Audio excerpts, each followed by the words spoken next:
But things are getting ugly. You got Joe Biden here. A really ugly chapter where we got Scott Jennings destroying Democrat panelists defending Biden's legacy. I've been waiting for this. I've been waiting for this clip for 2 days.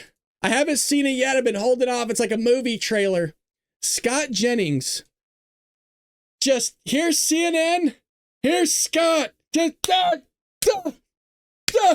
to everybody on the panel. Joe Biden's record with regard to the things that he's accomplished, I think will stand the test of time. Now, what my dear friend Scott and others will talk about, and quite frankly, I'm going to say this, on it, rightfully so, it was very disturbing to learn late in the year about just how how poor his health has become. And like many, I did not realize that it had gotten to that point.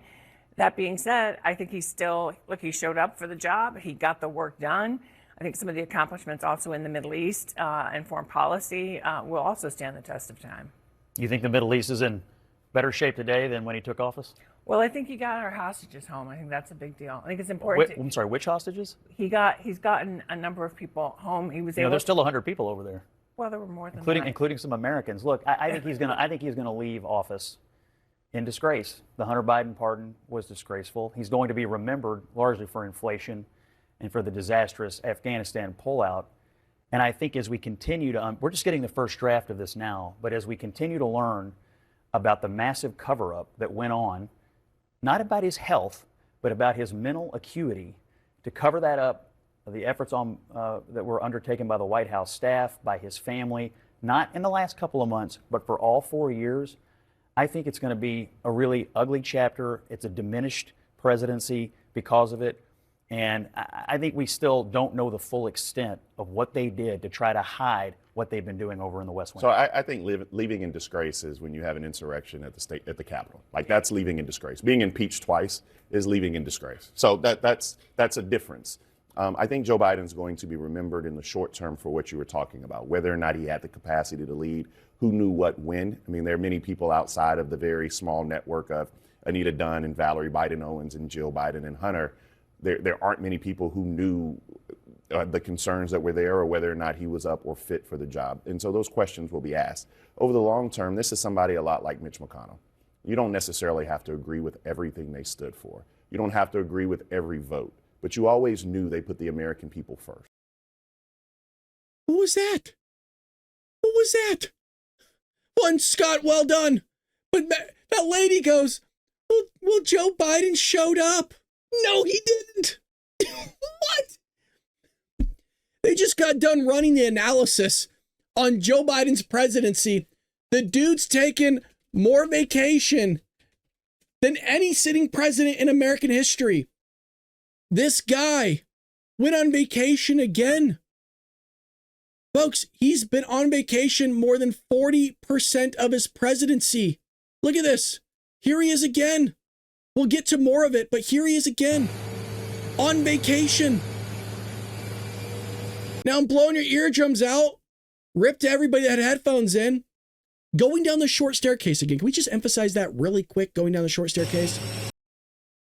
Folks, look at Crooked Joe and Jill arrive in Virginia Islands, or the Virgin Islands, for a week in the sun at taxpayers' expense. He spent 570 days. Look at. That comes out to 40% of his presidency in 4 years he spent on vacation. He almost spent 2 years on vacation compared to the average American. Look, Joe took 48 years of vacation in just 4 years if you compare that to all of us. He didn't show up. Almost half it. Look, the 40 is what we know about in terms of him leaving. Can you imagine? He slept the majority of the presidency. You guys, I'm being dead serious. Probably 55 to 60% of the time he was not there. And what I mean by that, like literally not there, or also sleeping not there. That doesn't account for him just drooling into a drip tray, wondering what the hell's going on. Well, he freed the hostages. No, by the way, there's like 400 something hostages still by the Hamas terrorists. Like, give me a break, lady. Oh, well, he's going to be remembered for what he did. Yeah, destroying this country. That's going to be remembered. And the fact that his brain's not working correctly. Check this out. CBS News journalist says most underreported 2024 story was Biden's obvious cognitive decline. I mean, we beat this like a dead horse here on the Bald Brad Show. Veteran CBS News reporter Jane Crawford dinged news organizations for not thoroughly covering President Biden's obvious cognitive decline this year until it became unavoidable during his disastrous debate. No, it wasn't unavoidable. Look, this lady works for the machine, works for the propaganda machine. You're going to tell me all of a sudden this was underreported? We've been saying this for years. Underreported. That would be, to me, Joe Biden's obvious cognitive decline that became undeniable in the televised debate. At the presidential debate with Donald Trump. Unquestioned. And, you know, it's starting to emerge now that his advisors kind of managed his limitations. It's been reported in the Wall Street Journal for 4 years.